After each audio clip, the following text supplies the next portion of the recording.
Danas je na poziciju šefa stručnog štaba fudbalskog kluba Sloboda Tuzla imenovan Zlatan Nalić. Nakon Slavka Petrovića, sa kojim je uprava Slobode raskinula ugovor na početku priprema za ovu sezonu, i Milenka Bošnjakovića, koji je do danas trenirao prvi tim, Zlatan Nalić je treći trener u posljednjih godinu dana koji će pokušati dovesti Slobodu do vrha premijer ligaške tabele. Nakon samo 2 kola u ovogodišnjoj sezoni takmičenja u Premijer ligi Bosne i Hercegovine, jednog domaćeg poraza i jednog gostujućeg remija, uprava Tuzlanske Slobode je odlučila promijeniti trenera. Tako više na klupi tuzlanskog premijer ligaša neće sjediti Milenko Bošnjaković, kojeg je danas zamijenio Zlatan Nalić.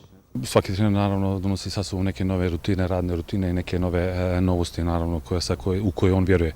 Tako će naravno da se desi i sa mnom. Međutim, ja ulazim u jednom trenutku kada je prvenstvo u toku, tako da je jako teško napraviti radikalne promjene i nisu radikalne promjene uopšte aktualne u ovom trenutku.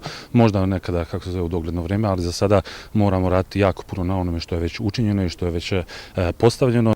Zlatan Nalić je već ranije kao igrač nosio dres Tuzlanske Slobode. Kao trener posljednji angažman imao u Švedskoj, dok je najveći uspjeh ostvario kao član tima tamošnje juniorske reprezentacije koja je osvojila naslov prvaka Evrope.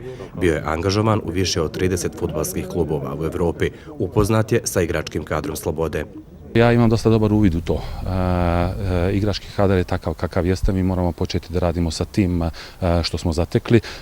Da li će biti aktualno da nešto doradimo, da nešto što kažu dokupimo ili nešto da obnovimo, to ćemo da se odlučimo u narednom periodu. Nije sada to lako ni vratiti iz razloga što je prijelazni rok već prošao. Podsjetimo, na početku priprema za ovu sezonu Sloboda je otkazala saradnju Slavku Petroviću, a na njegovo mjesto postavljen je Milenko Bošnjaković, koji očito nije ispunio očekivanja.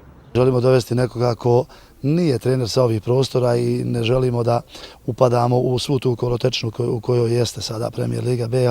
Želimo napraviti nešto novo, želimo malo unijeti Evrope, znači na Tušan. Kako je istaknuto danas, dodatnih promjena u stručnom štabu neće biti, a Nalić je ugovor sa Slobodom potpisao do kraja sezone.